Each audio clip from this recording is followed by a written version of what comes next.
My name is Evelyn Bergdahl. I was born in Arthur, North Dakota, October 7th, 1920, and my parents' names were Edward Wilhelm and Anna Betcher Wilhelm. And I was the third of a family of 5 children. The oldest daughter. We lived in a 2-story house with a basement also. And the town was very small, about a little over 300 people.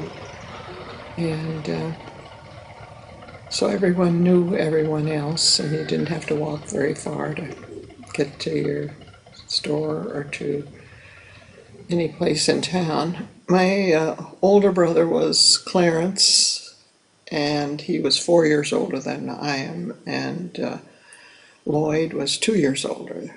And then I had 2 younger sisters. There was one child in between who was a blue baby, born on my birthday. And the next one that came along after that was 3.5 years after I was born. And it was Marion, and 2 years later was Iris. So that's the total of the family. And well, we had a pretty big area in this small town, so that we had room for play, room for lots of working, room for weeding the garden. Had a big garden, huge garden, and had a barn on the far area of our property.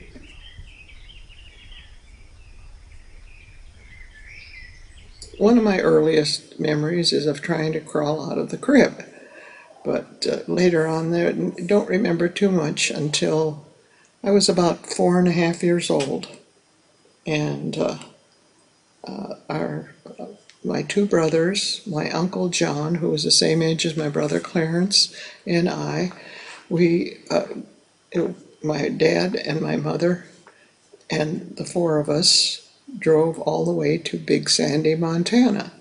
And it was quite a trip, and we camped out at night, and I have pictures of that time also, and I have quite a few memories of that trip, because it was very impressed on me.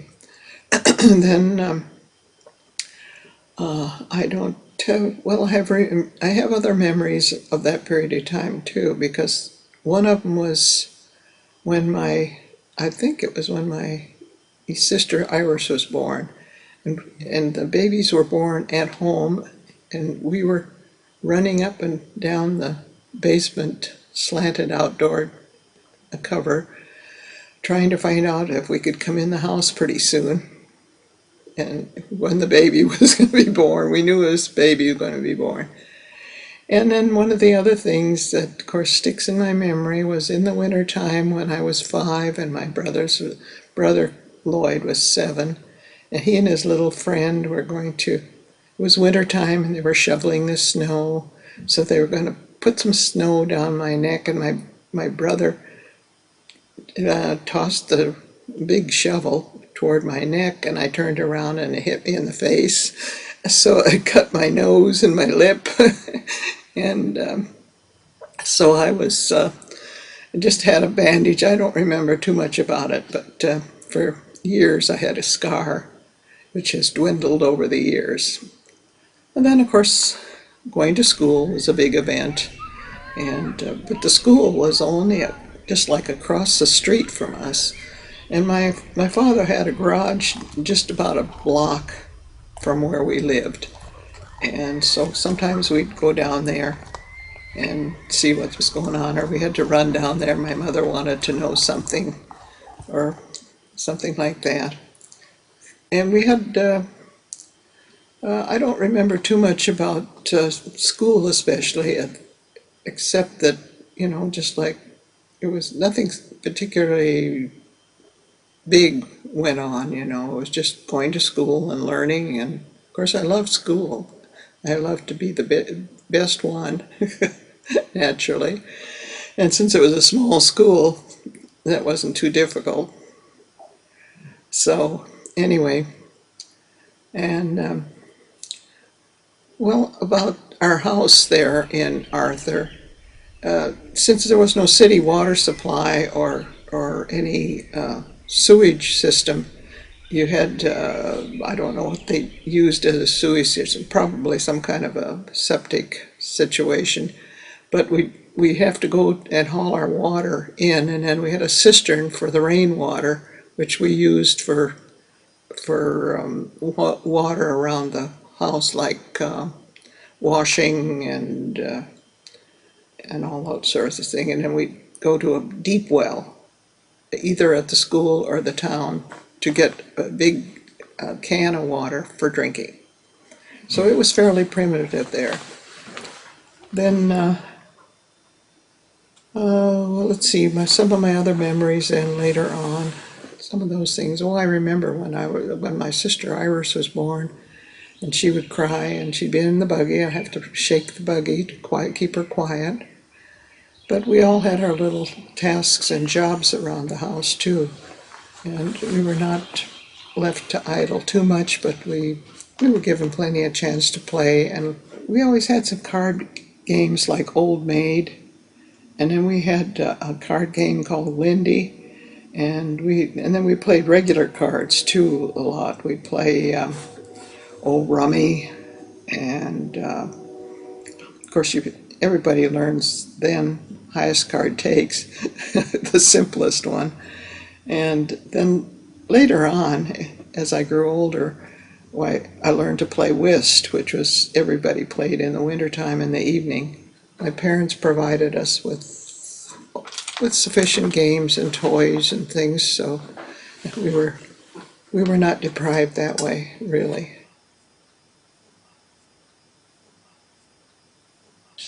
Outdoor games, oh yeah, tag, hide and go seek, and I had roller skates. I always had a pair of roller skates, clamp-on ones, because you didn't have shoe kind, and roller skated. I always had roller skates. And in the wintertime, we always had a sled, and there was a little bitty hill, which at the time when I was little looked like a big hill. And we would slide down that in the wintertime. And kids in town would go there a lot of times after supper in the evening. It would be dark, but there'd be, I don't know where the light, maybe somebody had street lights, or maybe there were street lights or something, but we'd even go there in the evening until it was time to get home and go to bed.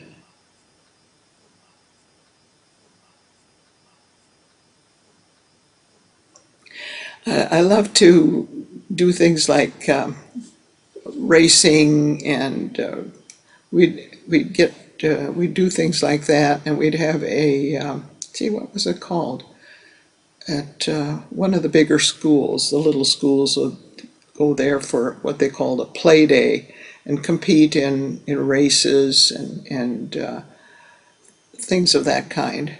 And I loved that. Anything in sports, and I love to, I don't know. I learned to swim in the creek where the cows were, so I learned to swim. And then when I was in, trying to think of something then before that, but when I was in sixth grade, I was in Campfire Girls, and that summer I went to Campfire Girls Camp and learned a little bit more about associating with more people, and also learned to swim a little better and a lot of other things. The camp was quite a learning experience. And then of course there was junior high, and I hated the teacher. But I wasn't one I just did my own thing, and I wasn't nasty. She was mean to kids that acted up real mean. But so I never liked her very well. Well, not too much more about her, but she was an ugly thing too. So I just want to mention that. I suppose she was okay, but and I didn't have any real problems with her, but I was glad to be out of her classes. But somewhere time in there, I think it was about that time, we made another trip to Big Sandy. And that was sort of memorable too, because I was still pretty young. And we also went to Glacier National Park at that time, visited that, and saw a lot of scenery and things like that. But one of the things that sticks in my memory, as my dad was, we always had one of the newest cars in town because he had a garage, and so we always had a pretty new car. So we drove out there in our Pontiac, and he was not a slow driver. So we wanted to get there as fast as we could. So he was driving, I think I remember them saying he was driving at least 70 miles an hour on the country road. And he had a blowout. And it was scary, but he managed to keep the car on the road. So it was really something. Everybody was amazed that he was able to do that.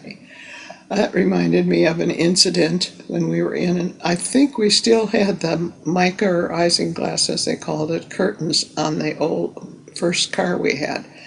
And it must have been my sister Marion that was a baby, and so I was probably 3.5 years or somewhere in there, years old. And we had relatives in Jamestown, North Dakota. And we were driving in, it was getting toward night, and as we were driving down the road, you couldn't see very well. There wasn't very good light, and somebody with a team of horses came out of the field right in front of our car, and we banged into that. And outside of that, I don't remember much about it, but it was the scariest thing that ever would be. But nobody was really injured, but I don't know what we did as far as a car after that. Or maybe it wasn't, maybe it was a pretty solid car. But I just had to go back and mention that one, because that was quite something that stayed in my mind.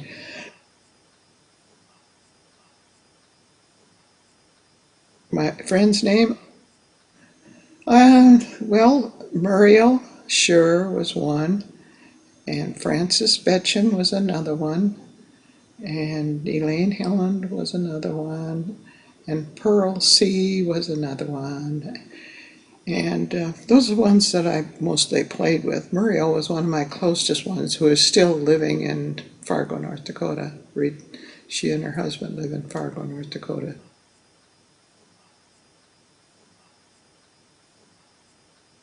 My mother's parents, Emil and Emma Betcher, lived on a farm 2.5 miles from Arthur, and we frequently went over to see them, and at holiday times especially, we would all gather together, and I had aunts and uncles and great aunts and great uncles, either in town or in the surrounding countryside farming, and so I had oceans of relatives around, and so I had cousins and second cousins and so forth and so on, and but I didn't know my father's family as well.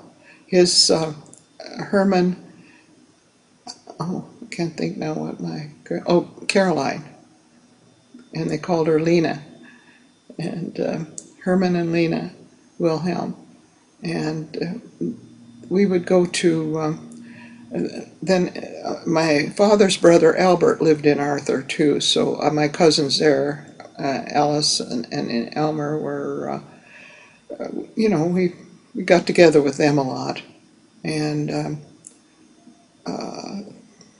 but they were younger than I was, so they were more or less played more. That's only 2 children they had, so played more with my younger sisters than with me. And our Alice is still living, and she comes back, and Iris, my sister Iris, they see each other in Fargo and that area. And the other relatives of my father's sister Emma, lived in Minnesota, Broughton, Minnesota, and Glencoe, Minnesota. And some of them are still living, but I haven't seen them for many years. I do get a Christmas card from one of my cousins that's still living there, who is my age. And her name is Luella. She's about 80, I suppose she's 84, because I think she was just a shade younger than I was, but when we went to visit them, they had a big family.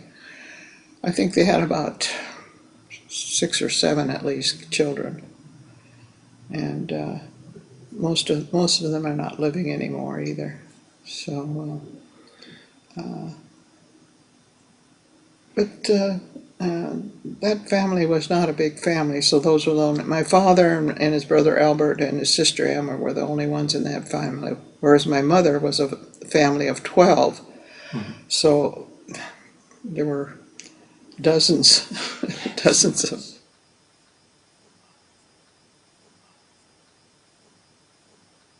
My dad, he was a farmer initially, but he left it shortly before I was born, I think, about 1919, when he got a car, and that ended his farming career, and he decided he wanted to have a garage.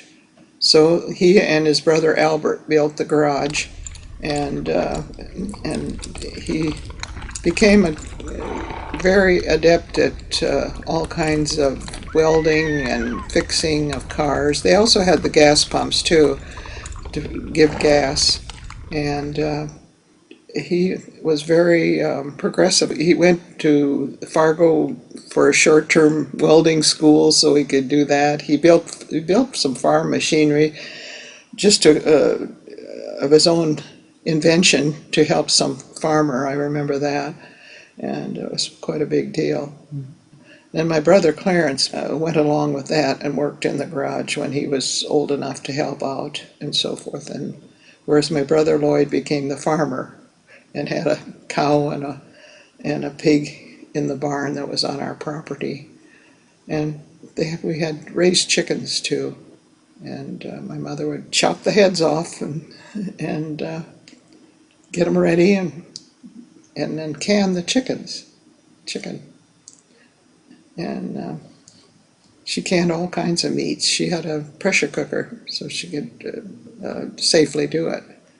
And canning was a big thing, and of course, we kids had to work and pick things and prepare things. I remember shelling lots of peas. Oh, we had a huge garden and had a barn on the far area of our property. We had everything you can imagine. We had apple trees, we had berry bushes, mostly currant bushes, but my grandpa's would get some things from there too. They had chokecherry trees and plum trees and all kinds of other things on the farm. During the Depression, since we had all the garden, we had plenty of food to eat. And of course, my dad, the only thing there, he had difficulty turning down people, that needed gas and so forth for their, or any other work. And so by the time he never did, some people were very good about paying up then when the Depression was over. But as far as affecting our family, and not tremendously. Probably we didn't even realize it because we always had sufficient clothes. They weren't anything fancy, but we always had enough clothing. We always had plenty of food to eat because of the garden and my grandpa's farm. They butchered. My dad would, and my mother would help with some of the butchering. Grandpa Betcher had the farm, and they had the equipment to make sausage. They had a big smokehouse for hams and sausages and all kinds of things. And we had room in our basement. So we kept all kinds of things like that in our basement. We had quite a big one. We had a cooking range down there. My mother did her washing. She had a power machine quite early to wash and a wringer, whereas some people didn't have those things. So we were pretty fortunate. We had one of the first refrigerators in town, and things like that. My dad, he was very progressive that way too, so that we had things a lot of times before some of the other people in town did. We had a radio, and of course, I like to listen to the things like Little Orphan Annie, and later on let's see, other programs. And then later on, they had the programs like Fred Allen and things like that type of program. And listening to those, oh sure, and news. Always, my dad always had to listen to the news, and we always had a newspaper too.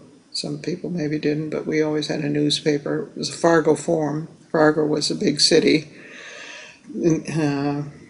for us, and so we had the Fargo Forum, and we always had magazines around our house. My brothers had the boy magazines, and I had a girl magazine, and my mother had her women's magazines, and we always had books. And every Christmas we always got another book, a new book. And so I became an avid reader.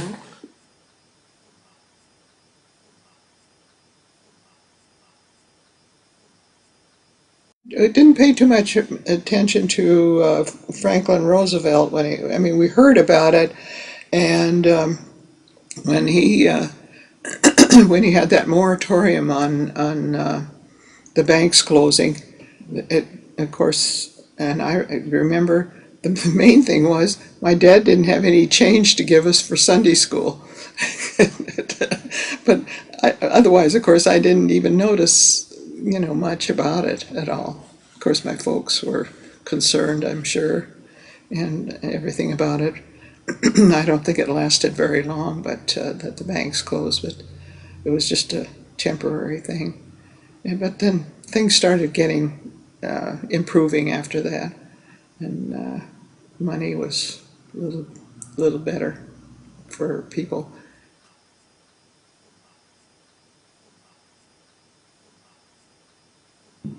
I mostly was working at home, yeah, because there was so much with our family, the size it was. We had the 5 children, and then almost always there was somebody else living with us. For a while, my Uncle Eddie lived with us, and then it's sometime after that, I don't know the exact times it was, but then my Aunt Ella lived with us for a period of time, and then my Grandpa Herman.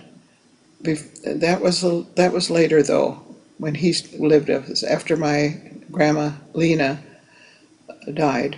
Then he was around, and he lived with us until he was in his 60s, and he had to go into a nursing home in Fargo. And so we usually there were 8 people, so that took a lot of work. I always had to, and I had to do dishes from the time I was 7 years old. I had to wash dishes, and wash dishes 3 times a day for all those people, and usually had to set the table, things like that. Didn't do much cooking until I was older. As a kid, I did, and there was always work to do around the house. We usually cleaned twice a week, dusting and sweeping and things like that, a couple times a week. And there was always plenty of laundry, but laundry was only done once a week because you wore the same clothes unless you had some terrible accident of some kind in the mud or something. You wore the same clothes for a week, and then on Sunday you wore your Sunday clothes, then back to a clean set for Monday to go to school again. And of course we loved things like, when it rained, you were allowed, I don't know if everybody was, but we were allowed to puddle around in the puddle. We couldn't wait till the rain would stop so we could just go mud puddling. That was a fun thing. No, I would say 6 to to teenager, I was thinking of particularly, because it's hard to go back and remember a lot of things that we did. And as a girl, of course, when I did have the chance to play with my little girlfriends, we were always playing house, and we'd cook up mud pies, make mud pies, and then sometimes when we got a little older, then we'd try to get some stuff out of the house to have some lunch and things like that for our little tea parties, and I played with dolls. I had dolls, and we didn't have paper dolls like they had later on. We'd cut families out of the old catalog. We had the Sears catalog and the Montgomery Ward catalog, so we'd play our little game, house with our paper dolls, and also I had a real doll with.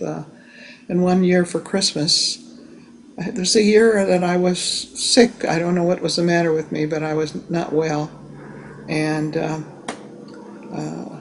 I was laying on the couch, and all of a sudden, here comes Santa Claus bringing a doll crib and a doll and all kinds of stuff for me. So that was quite a big deal.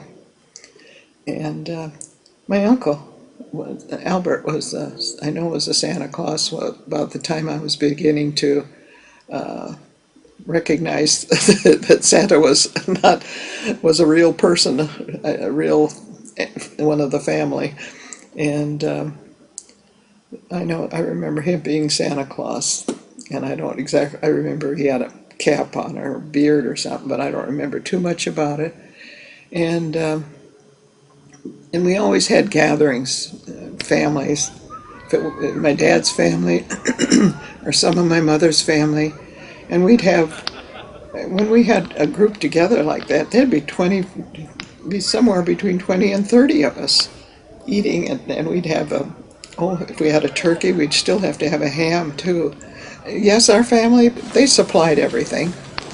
And if we went to somebody else's place, like my grandpa and grandma's, or to Uncle Julius's out on his farm, or one of the other they were the great uncles. And if we went to their houses, they supplied everything. And it was, let's see. But there were big gatherings. I mean, I can't imagine entertaining and putting on a dinner for that many people, just like that. And there'd be enough children. Sometimes I remember if there were too many people in the main floor in our house, we had a big table, that was an oval table that when you pulled it out, you could easily seat anywhere from 12 or a couple more around the table. And then we'd have another table for kids, and sometimes we'd put a few, if they were older kids, maybe put them in the basement or something if there were too many. And we'd, so that everybody could be eating at the same time pretty much. And we served wine. My mother made wine. She didn't drink any wine or any beer or anything. My dad did drink beer. She made wine, and she would serve wine when we had our big dinners like that. So I don't know. I just remember that it was kind of different than some people.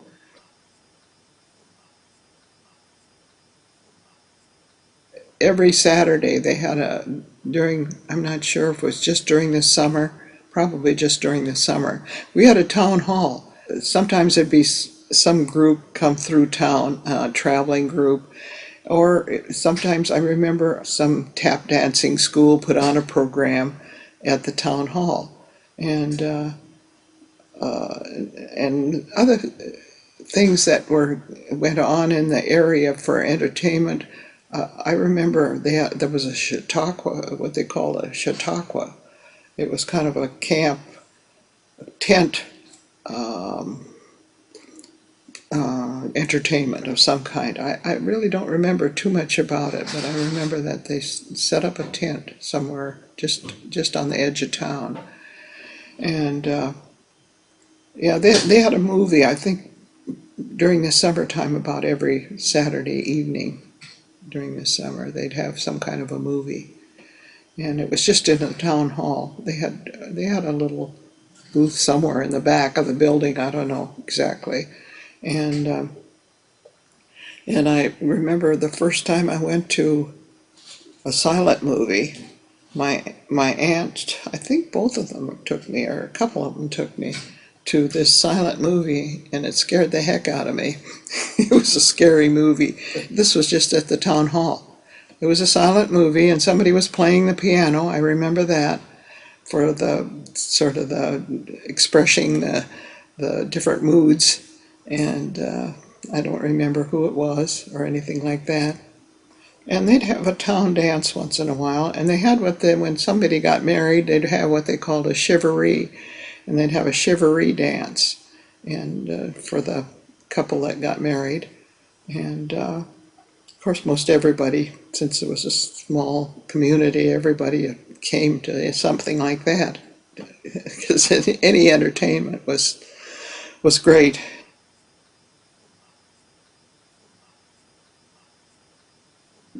I think the first time I went was to when there was a Shirley Temple movie in Fargo, and my dad and mother took us girls to see the movie. And uh, we were also, my brothers didn't go on that second trip to Montana either. Just the three of us girls, and my mother and father went on a trip to Montana when I was about 12 or 13. Oh, and another thing I did about that time was in 1933, was we went to the World's Fair.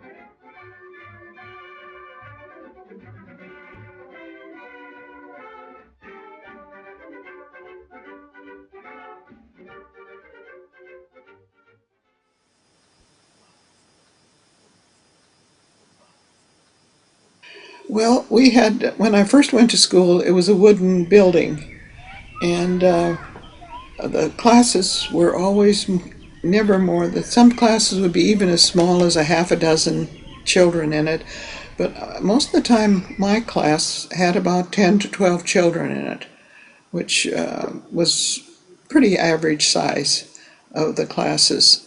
And but you had a primary room with first, second, and third grade. There was no kindergarten. And then you had fourth, fifth, and sixth together in one room, and seventh and eighth in one room, and then all the high school children were in one big room, assembly room, and then there were a couple of classrooms that they could take part of the high school children into for different classes. And when I was in the sixth grade, I think it was in February, the wooden building burned down. And I think it was due to a chimney, something with the ashes of the chimney or something, because of course, the big furnace in a big school like that. And so we had classes in the Methodist church. That's where I had a class, and some of the classes I think were in the basement of the Lutheran church. Those are the only two churches in town. We went to the Lutheran church. That's where the whole school had to meet, in those places, because there wasn't anything else from February till the end of the school year. And in that summer they built a brick school with a pretty good, well, for us it seemed like a big gymnasium. And that was wonderful for us, because I don't know where in the heaven's name they had their athletic things before that, because the school wasn't that big. I think they must have gone to some other building in town for basketball and so forth, because I know they had those teams and things.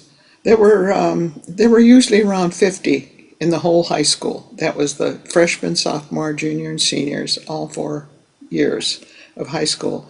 There were only 50 altogether, approximately.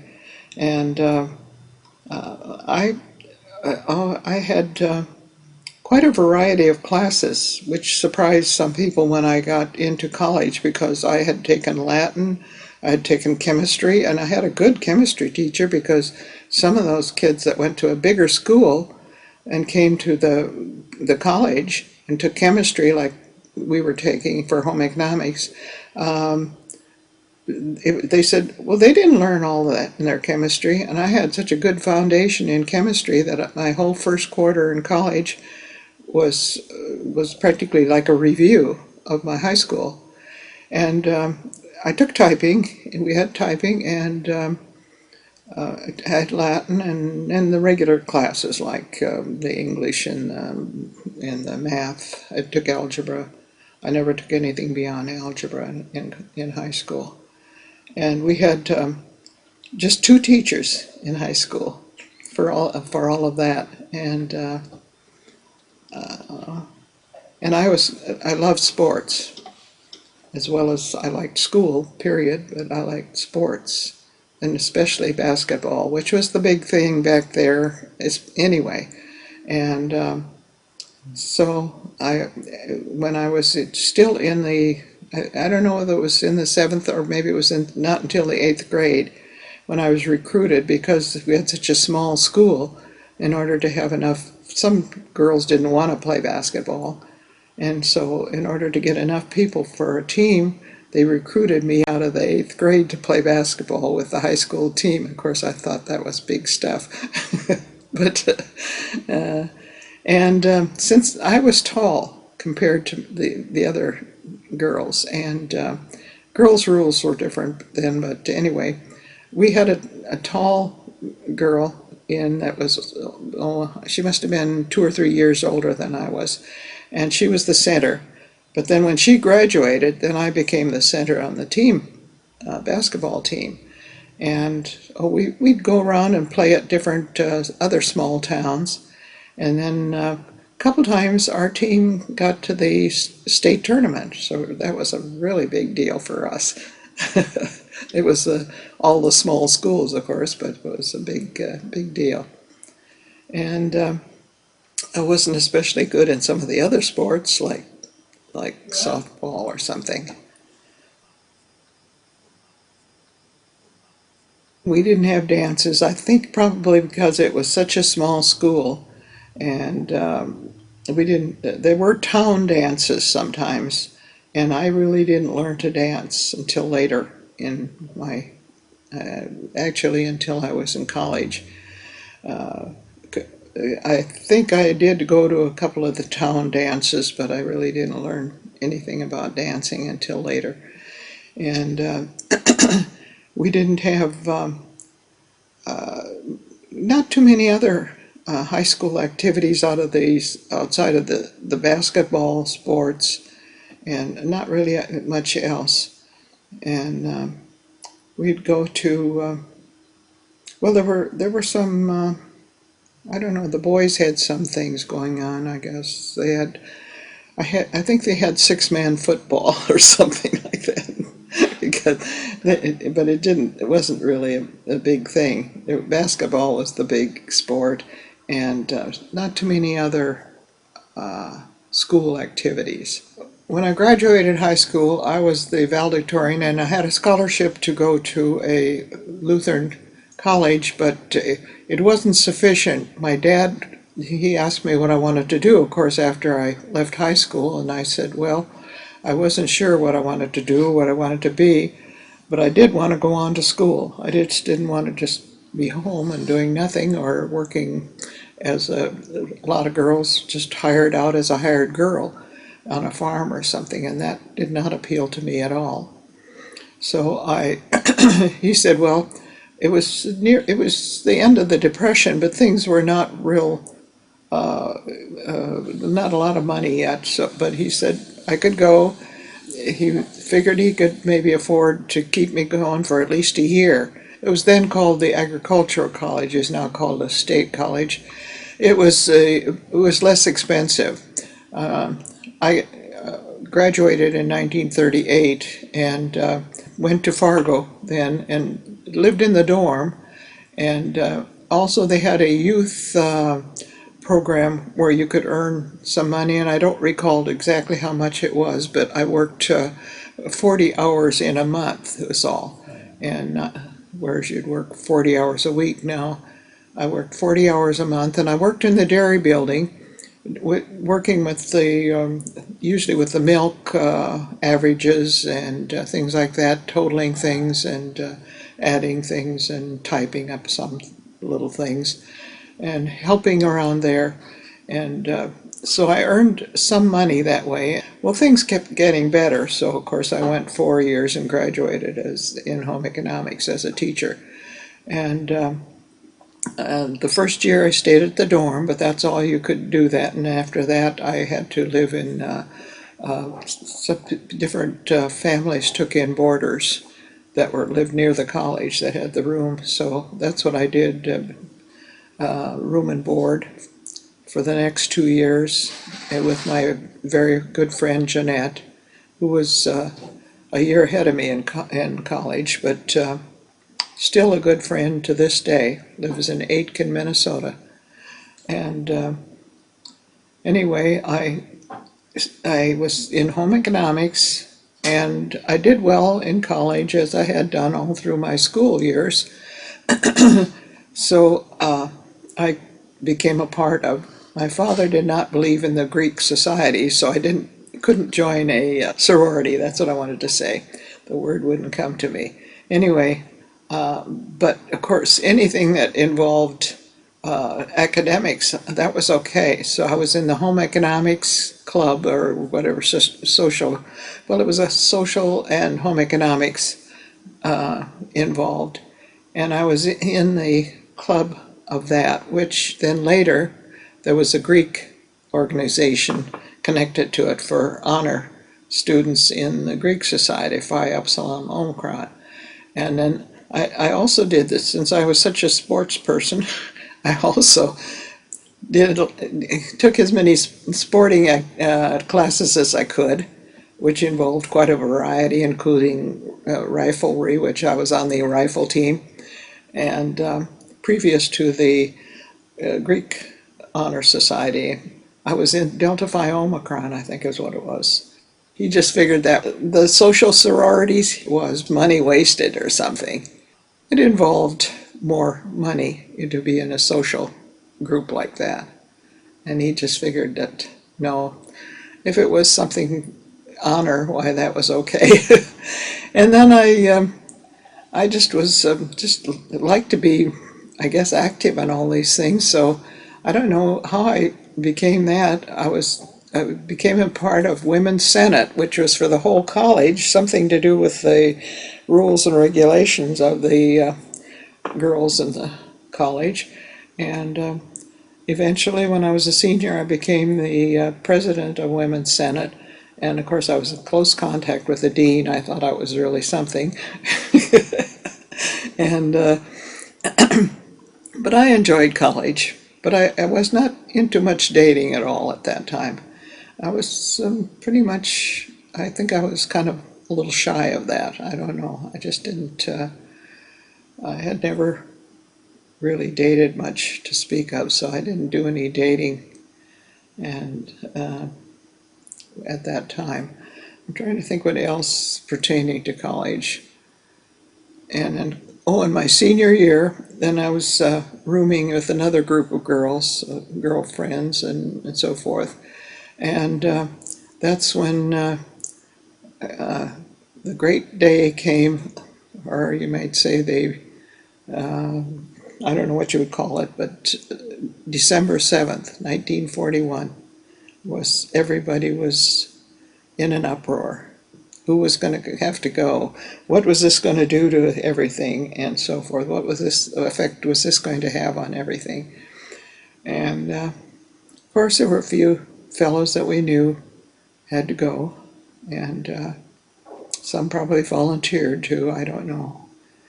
But anyway, that was kind of a big thing that happened that year. And then I graduated that June with a BS degree in home economics education. And I had a minor in sports and a minor in chemistry, or in science, chemistry I think it was called, minor in chemistry.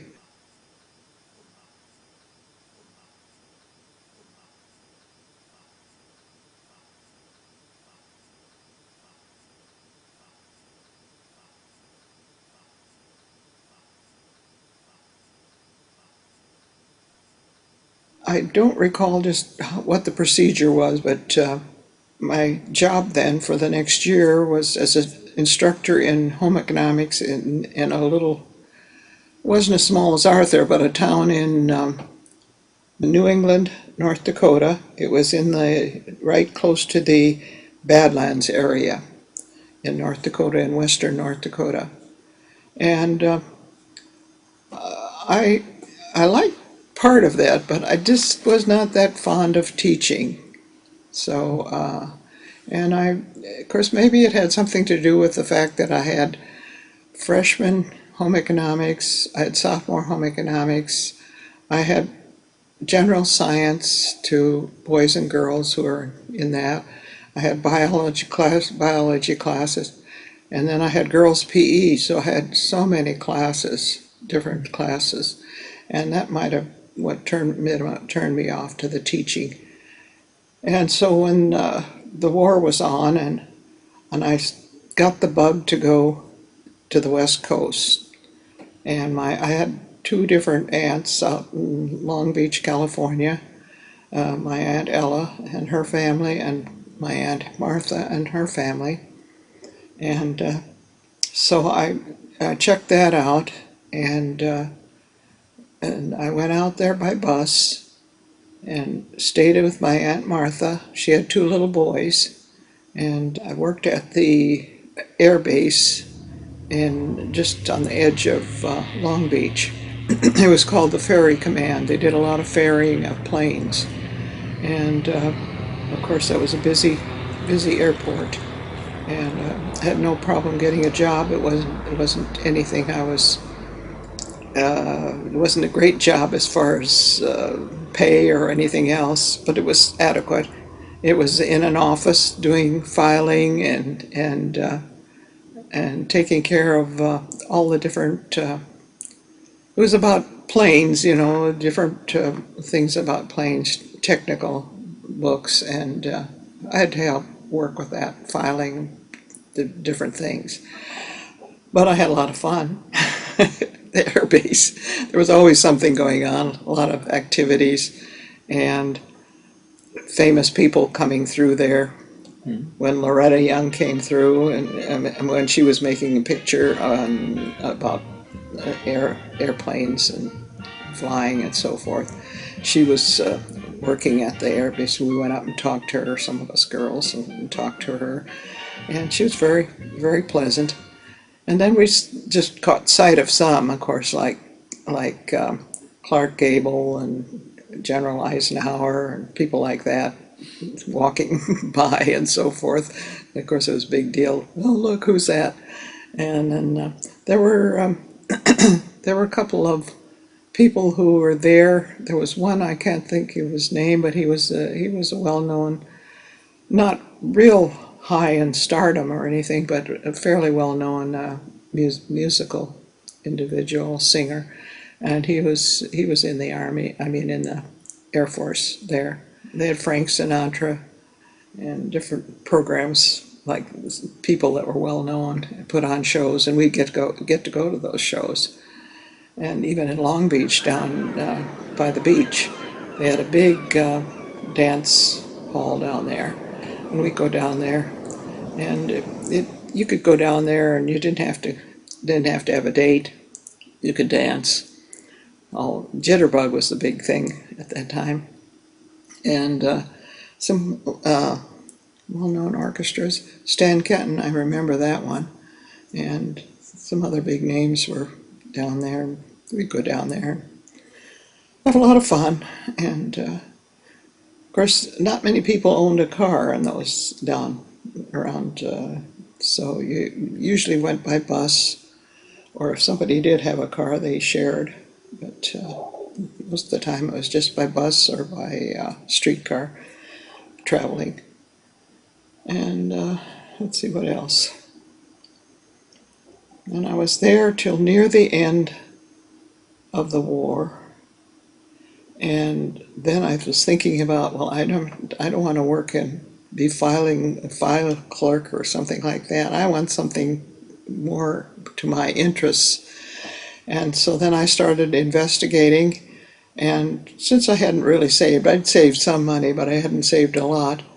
I found out that I checked out and physical therapy, and I thought, oh, that sounds like something I would like to do. And I could get a full-page scholarship through the March of Dimes, of everything paid practically. And so I, I had to apply for a scholarship, March of Dimes. And I had the credentials because of my background in the sciences and all that and other things. And so I had two options. One was either to go to Stanford or to Iowa University in Iowa City. And I don't know, I guess I wanted to get back to the Midwest. I decided to go to Iowa University. So that's where I went for a full year then, and became a registered, had to take a national exam, became a registered physical therapist. One of the factors might have been was that I did have an aunt and uncle, Paul and Esther Betcher, and I spent like Thanksgiving with them, and a few times went to visit them. It made it, maybe that's why I felt more at home there. They lived just a short way from there, from Iowa City, and it wasn't very far. And so I completed that, and then I already had the job at St. Luke's Hospital in Milwaukee, Wisconsin, but I wasn't scheduled to go there until October. That was in 46. That was 1946, the fall of 46. And it must have been, I lose track of the time. And I had these good friends, Art and Moselle Dum, lived in El Paso, Texas, so I went down to visit them and had a great time, and I was never sorry I did that. And then went back to my folks to stay there until time to go to Milwaukee.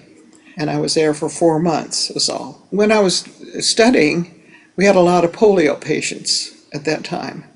And that was very rewarding to help them, and very kind of almost tragic when we saw somebody that didn't make it, because of course we thought we were really going to save them all, I suppose, and some of them didn't make it. And but when I got to Milwaukee and worked at St. Luke's, I had quite a variety of some injuries from working people that had injuries to help to regain their muscle strength and things like that, and I remember doing a lot of exercise work, and using heat lamps and hot wax bath and things for different things. That's the type of thing that was used in those days. I think things are quite different now, but at that time, those were some of the main things. And it was just the beginning of well, we had used diathermy before. It was just that's a method of heating. It was, but then later, and it just was a new thing, was the what do you call it? I want to say micro,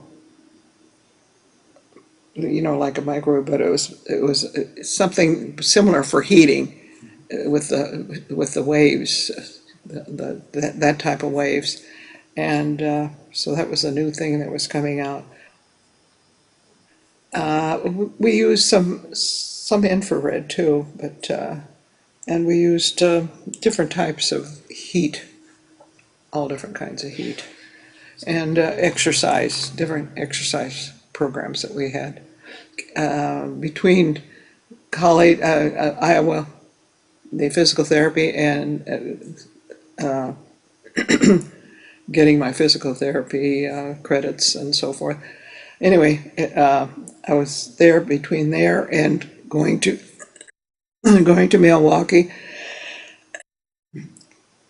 and I'd just gotten home from El Paso, and I wasn't really eager to go anyplace that evening, but my sister Iris, who was younger, and she and her college friends were going, everybody went to the dances. You didn't have necessarily a date. I suppose a few people had dates, but there'd be a whole group of guys and a whole group of girls, and the guys would go ask a girl to dance. And she talked me into going, even though I was really reluctant to go because I was tired. I just wanted to unpack and go to bed. So she talked me into going, and so I went, and lo and behold, Wally asked me to dance, and we danced, and I guess talked and just enjoyed each other. And so then, for the small period of time that I was in Fargo, then we dated several times, and then he had a sister and brother-in-law that lived in Milwaukee at that time, and so we went to. When I went to Milwaukee, we were kind of getting a little serious. So then we wrote to each other quite a lot of letters between the time I went there and Christmas. And well, I was there for Christmas because I kind of, he had told me about his sister and brother-in-law, and I met them, and then they were real friendly and everything and nice. And so then he came then at Christmas time to see his sister and brother-in-law, and we decided to get married. And so his sister and brother-in-law were our attendants, and it was just a very small wedding. That's all, because he was going to have to go back to school right very soon after New Year's, and but I didn't feel that I could just quit and take off just like that after so I waited a couple months. So I worked for 2 months then after that till the end of February.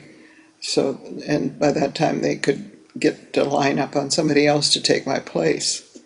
So then I went to Fargo and lived with my folks in Fargo for a while, and until we could find a place for the two of us to rent.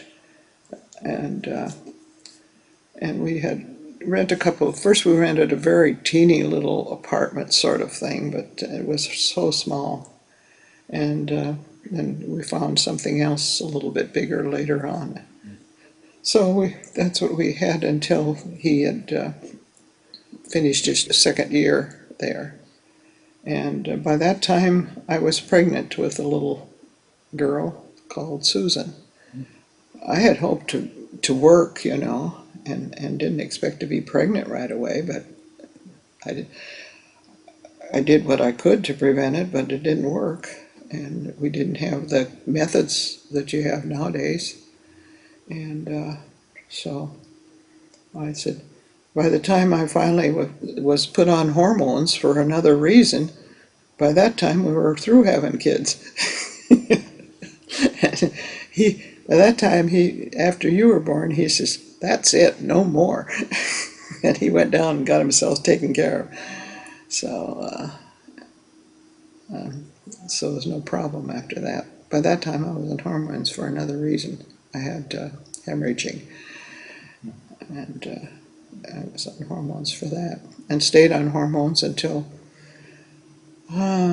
few years ago, about 5, 6 years ago now, when I had a lumpectomy, and said no more hormones, even the reduced kind for older people. No more hormones. So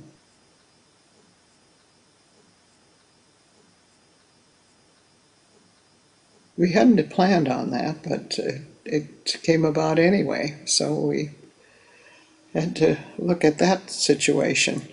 And I worked just a little bit of part-time work in Fargo, but they didn't have much of everything was so new in physical therapy, and that was pretty small yet. Fargo, even though it was the biggest place in North Dakota, it still was, by comparison, small. So they didn't have much of a department, but I did a little bit of work for them with physical therapy.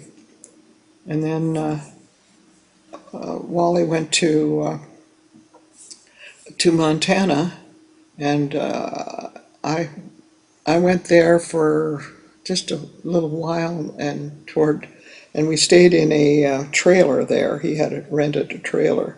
We stayed there, but then he realized he wasn't going to go into the law school. He was going to law school, and he wasn't going to follow that up. So he found out that he decided he'd go to telegraph school in Spokane, Washington. So then I went back to my folks temporarily because until something was established. And while I was at my folks there, then summertime came, and there was a summer camp in North Dakota for handicapped children, a lot of them post-polio disabilities or some other disabilities too. And so they asked me if I wanted to come. By that time, see, I had a little baby, 6 months old. And Susan was 6 months old, and we went to this camp and had our camp building. We had our own building for physical therapy with some equipment, not a lot, but some equipment for exercising, mostly exercising, and sometimes specific for exercise post-polios. Yeah, it was May of '49 then. So we were there for 2 months for the camp. That's the extent of the camp. And then after that, then I moved out to Spokane, and we had I think it was a housing type situation like they had in a lot of places. We had in Rodeo when we lived in housing there. And and we were there then until the following spring when Wally went to work in California, and then he came first in order to get situated and find a place, and I came with Susan, and we lived in temporarily for a little bit in Vallejo until we get into housing, which was better in Rodeo. So we lived in this little apartment in housing. He worked at Port Costa as a telegrapher, and traveled back and forth every day there, and I didn't do much of anything but just stay at home mom, and then Barbie was born in 1951. Found out she was a Down syndrome child, and a few little health problems, but she was very active for a Down syndrome. As I told some people, man, she could get out of the house and dart away, and she loved to take off. And she loved to take off and hide someplace, and then we'd have to get all the neighbors out to hunt for her. And she was so small she could hide behind a garbage can. You couldn't find her. Or she'd crawl under the building. And one time she even opened a car door. I don't know how she did it, but she did. And I could lock the door, and there was only one exit or entrance to the house. And it had a Yale lock on it. And didn't take her long. She just learned how to shove a chair over there and open the Yale lock and get out. So in some ways, she could figure things out. That's for sure. But she was a lot of care. So of course, it took all my energies to take care of the two little kids.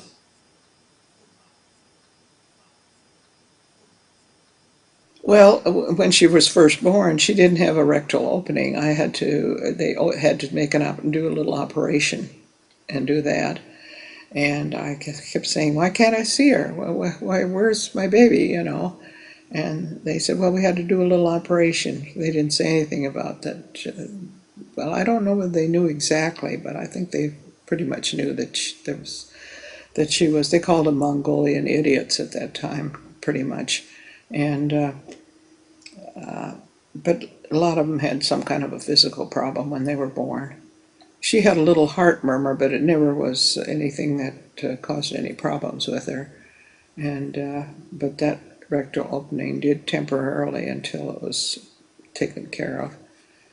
And I didn't really know that what her problem was until I took her to a doctor. I think she was, don't know whether she's even a year old. And I took her to a different doctor than my regular one for some reason. And he says, well, you better get this child into the Sonoma home for retarded children. And I said, no way. so we did our best, and we tried to give her the best as far as vitamins and everything, and feed the best. And it was hard to get her to eat certain foods and so forth. And she seemed to have more difficulty swallowing than the ordinary child, so it was hard to give certain foods into her. And I remember I said to my doctor, he was a nice old doctor, and I said, she just wants to eat peanut butter all the time. And he says, well, let her eat all the peanut butter she wants. So from then on, I didn't worry too much about whether she was getting a diet, because we were giving her vitamins and any way we could, and ended up that we would freeze. And she loved to have a popsicle. It was never too cold for her. I made popsicles in the freezer, and we'd put lots of vitamins in the popsicle, grape popsicle especially. Had a good enough, strong enough flavor to cover it all up, I guess. So she'd eat all those vitamins in the popsicle. So we tried to get her, because in reading up on it, we knew that a lot of health problems could be involved with a child like that. So we were trying to get her as healthy as we could. So she did very well. She became, and I was trying to find some place where she could go to some kind of classes or group where she would get more contact with rather than just running around with the neighborhood children. And so I went to the principal of the school in Rodeo, and he said, well, go see the kindergarten teacher. Maybe she'll would like to have her in her kindergarten class. By that time, she was 7 years old. And she says, oh, she'd love to. I thought, you know what you're getting into. But she kept her for then, I think it was about mid-year or something, and she kept her until the end of the year. And then the next year, she was able to be transported through state funds to a special education class in the school. And I was always very grateful to that, because she learned to read and write, which was very good. And she learned other things too. She could crochet and do latch hook. She did a lot of latch hook and crocheting. And she loved to make a birthday card for everybody. It was kind of strange cards sometimes, but she loved to do that. And never forgot a birthday. I don't think she ever forgot anybody's birthday. And she always knew the TV guide. You could ask her what was on for the evening. She could have told you everything that was on every evening. And she stayed at home until Wally retired in 1982. Then we had already tried her out. I knew I was active with the retarded activities and money-making things. And so I knew this board and care woman, so then she went into board and care and could come home. It was just in Richmond, so it wasn't that far. So she could come home on a weekend about once a month. And that worked out very well.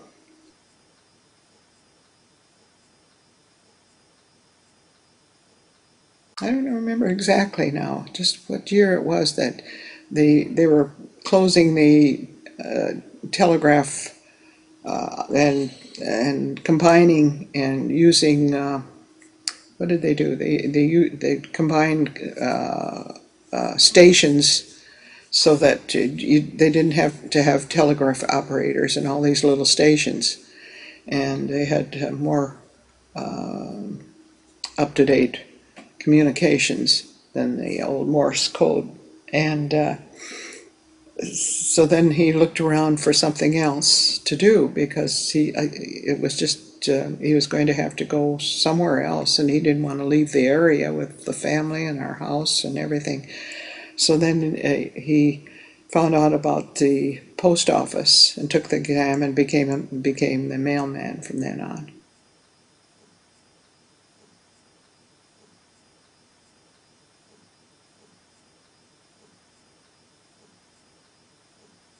We lived our first year out of the Vail Vista, which of course was a rental government apartment. And then we moved from there to Pinole Valley. That was a beautiful home, but we didn't have really the finances to fix it up, to fence the yard, to do all the things that needed for it. And so after, really it wasn't a full year even, we moved from there and came to live on Montalvin Drive in this area. And we could afford that, and that was a good idea. And when we moved, I was already pregnant with Nina, and I think we moved in February. Nina was born then in 1958, and you in 1960. That was a pretty good house, but it did have some problems. It wasn't as big an area as the one we have now. And so after, well, it was about 7 years, because she was 7 years old and you were 5 years old, Jeff. And so when this place became available that we live in today on Christine Court, why, the room that it had, the extra living room, the extra outside room, which is considered a lot and a half, and it's quite a bit more room, and it just seemed to fit our needs and our wants. It had a family room and an extra room built on, where originally it just had a carport, and so we were happy to come here. But we did a lot of fixing up, just a lot. Both of us worked together on it pretty much. He was very good at it, at working and fixing things, but we worked together on pretty much most everything and fixing it and doing just lots and lots of work, and got it the way we really, really wanted it. So today we have a nice modern kitchen, and we have a nice family room. The garage became a storage room with lots of junk.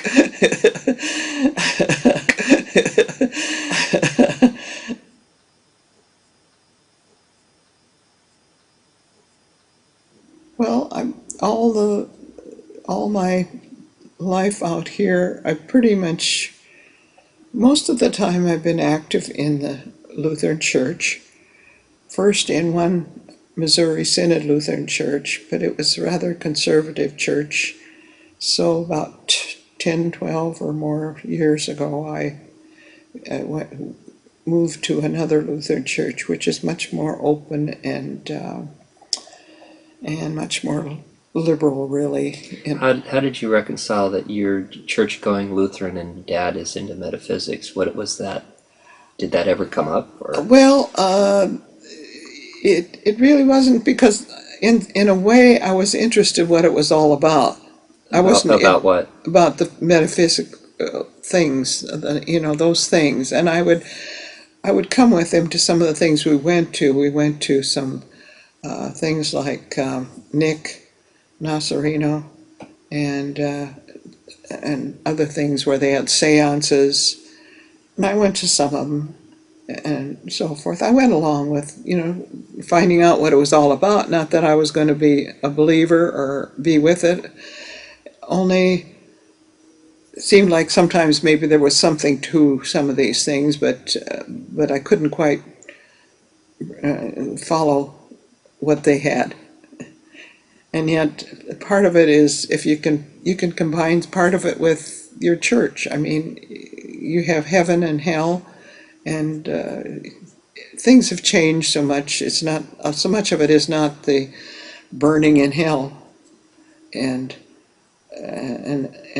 things like that, So things have changed a lot in most of the churches, so that I know of anyway.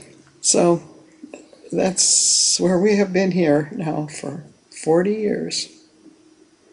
Yeah, this fall. And I don't know how much longer we'll make it here, but for now we're here. Anyway, that's pretty much my life story.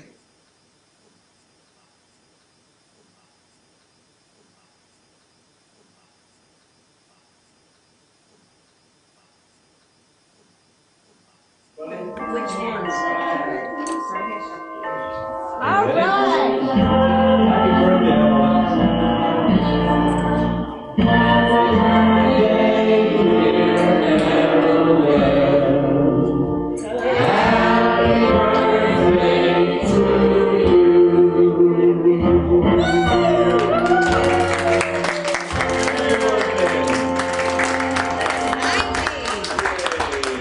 All right, Evelyn, make a wish. Make a wish. I wish I lived for a little longer. Sounds like